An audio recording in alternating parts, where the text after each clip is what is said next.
Hey everyone, welcome back to the channel. So at the end of last week there was a rumor going around about another company being bought out by Sony. We have a follow-up to that story, as well as Microsoft looking at inserting ads in your free-to-play games. We have those and other topics to cover, but before we get started, if you like this video, be sure to give it a thumbs up. And if you haven't yet, consider subscribing. That's the best way to let me know you enjoy the content on this channel. Now let's get started. So last week there was this rumor going around that Sony was looking at buying Kojima Productions. I really didn't cover it because there wasn't much substance to it. It was all based on the fact that Sony had changed a banner on their website and had added Death Stranding to it. And that of course set a lot of people off speculating was Sony looking at buying the company. And then the speculation really went wild when Kojima himself tweeted out the picture. However, he later clarified things in this post here. I'm sorry for the misunderstanding, but Kojima Productions has been and will continue to be an independent studio. So Sony Interactive Entertainment was the publisher for Death Stranding on the PS4. So considering how well the game did, it makes sense for them to add this to their banner. And this does bring, I guess, a tale of caution for people who quickly jump onto some of these rumors based on things like a picture changing on a website. Which is part of the reason I really didn't report on this to begin with, because I didn't see much validity in this. But if you were hearing about this somewhere else, then now you know the full story. So if you played racing games, you know a lot of times billboards are all over the place, especially in these open world ones. Well, it looks like Microsoft may be wanting to utilize that to insert ads.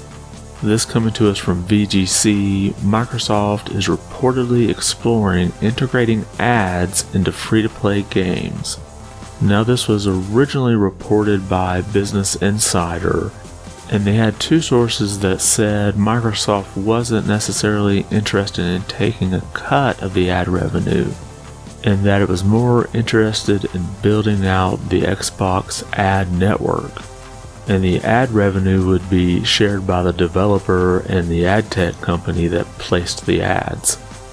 But we have a little more information here. Microsoft is said to be aware that this may cause a bad reaction in some players, especially due to the stigma free-to-play games currently have regarding microtransaction and revenue streams.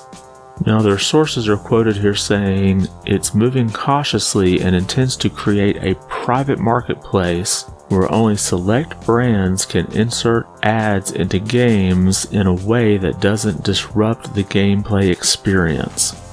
Business Insider claims that sources have told them early plans to integrate these advertisements include things like digital rendered billboards in car racing games.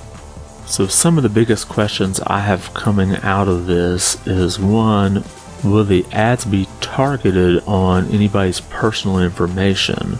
And the source did indicate that Microsoft was really concerned with not giving out any personal information.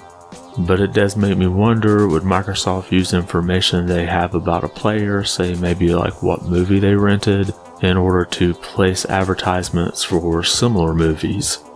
And then if they do place ads based on things they've collected about you, would you be able to adjust those ads to not display some things? Would you also be able to, say, block certain advertisers if you don't want to see ads from them? Now it is good to note that at least this is targeting free-to-play games at this point. But I would have to wonder if this moves forward and is successful, would you see it in full price games? But let me know what you think. Do you think it's okay to have ads in a free-to-play game? And do you think that this would then creep into the full price games? And finally, some good news to fans of the No More Heroes series. Our favorite otaku assassin returns. Travis Touchdown has been forced out of retirement to defend not only Santa Destroyer, but Earth itself. bring on the beam katana and take Travis's toughest challenge yet in No More Heroes 3, coming this fall to PS4, PS5, Xbox, and PC. Now, the series originally came out on the Wii, and it made heavy use of the motion controls, and the third one also followed suit using the Joy-Cons. But it will be interesting to see if we get some type of performance boost on the PS5 and Xbox series systems. I could see this easily running at 4K. And that's all we have for today's video. Did anything catch your attention? Are you concerned with ads being pushed into free-to-play games? And do you think this may end up creeping into full-price games? And if Sony is not buying Kojima Productions, what other studio do you think they may be looking at? Drop a comment about that or anything else we've covered today. I want to thank you for watching, and be good.